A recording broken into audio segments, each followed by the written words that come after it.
Perfect. Okay. Hi, my name's Maggie. I'm Amanda. And my name's Tracy. And we're all speech language pathologists who really use and rely on assistive communication for children who are nonverbal. What we have is a display of a couple of different devices. Some of the devices are considered static display devices, which means that you have to physically change the boards out to have them sound, and then they have different levels that you can change the board to, but there's a limitation on the number of actual vocabulary words you can place into a device like this. So this is something we would use for a child who's just learning some new vocabulary, getting familiar with using voice output systems, things like that. And I also want to add that this kind of device, you can really target cause and effect. It can really teach a child who doesn't have words or voice that you press this, which one? More, and then you'll get more of a snack. Or you press this and you'll get more drink. And it really helps them to communicate their wants and their needs, and it really introduces the skill of saying something and getting something, which is what kids normally go through, but if you're nonverbal, you don't have that option, and you go through life without being able to say what you want. Right. So Tracy's talking about functional communication, which is what these devices can elicit, and then there's clearly a bunch of pre-teaching that we do before that. But then once we have kids who are doing well with the static display devices, a lot of times we can move them up to something that's called a dynamic display device, which is what parents are usually really excited for, because they can be put on a tablet. They have a lot of vocabulary, a lot of different features, and it's when children or students, they actually toggle between screens and have to navigate through the device. So there's a lot more options for it, but it's also a lot more complex. And there's also a lot of options for the higher, the more dynamic displays, different options for different skills for students. A lot of students are able to grow into their device. So just like how a child who can talk builds their grammar, builds their sentence structure, builds their ability to describe and retell, a child that is nonverbal without those skills are also able to gradually increase their grammar, their sentence structure, their ability to describe and interact with their environment. It's very empowering for children. And as you can see, we're targeting a bunch of functional, what we call core vocabulary, which is nice because we can use it within the school environment and train the parents to use it within the home environment as well, eliciting certain vocabulary words during certain communicative activities. I just thought of something. So here we also use something called the Fitzgerald key, which is all these colors that you see. And it is a system where you combine words depending on what kind of words they are. The yellow are pronouns, green are verbs, pink are social interactions, purple is location.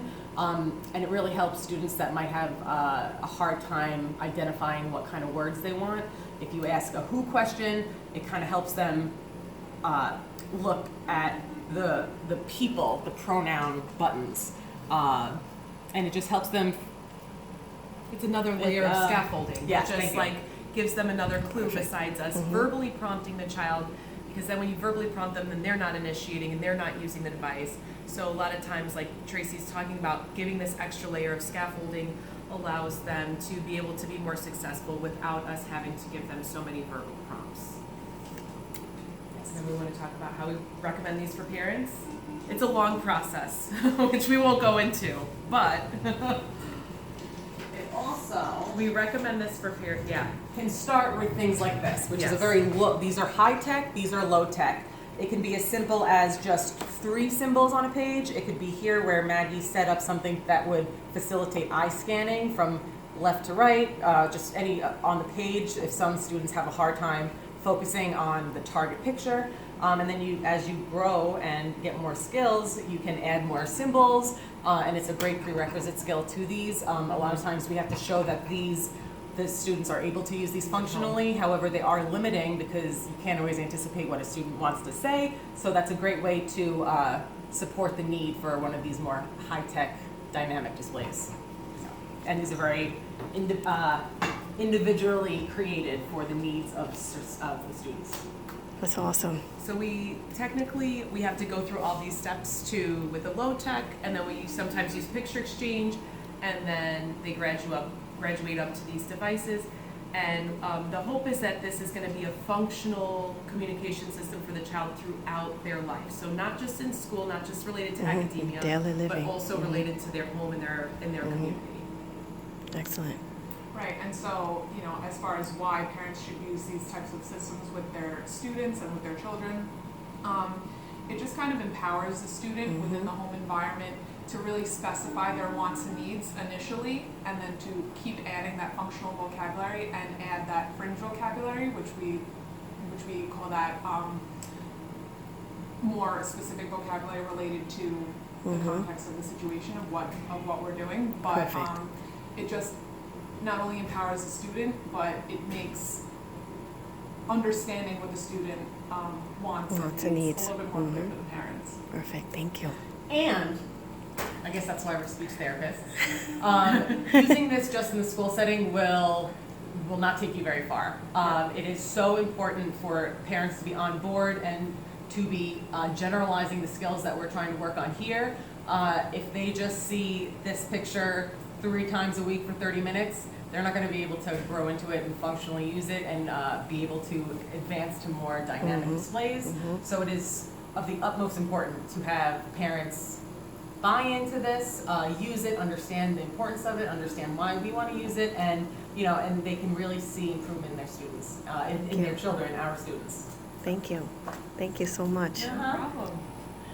More coffee. Yeah, I want more coffee. Thank you, ladies. You're welcome. Thank you.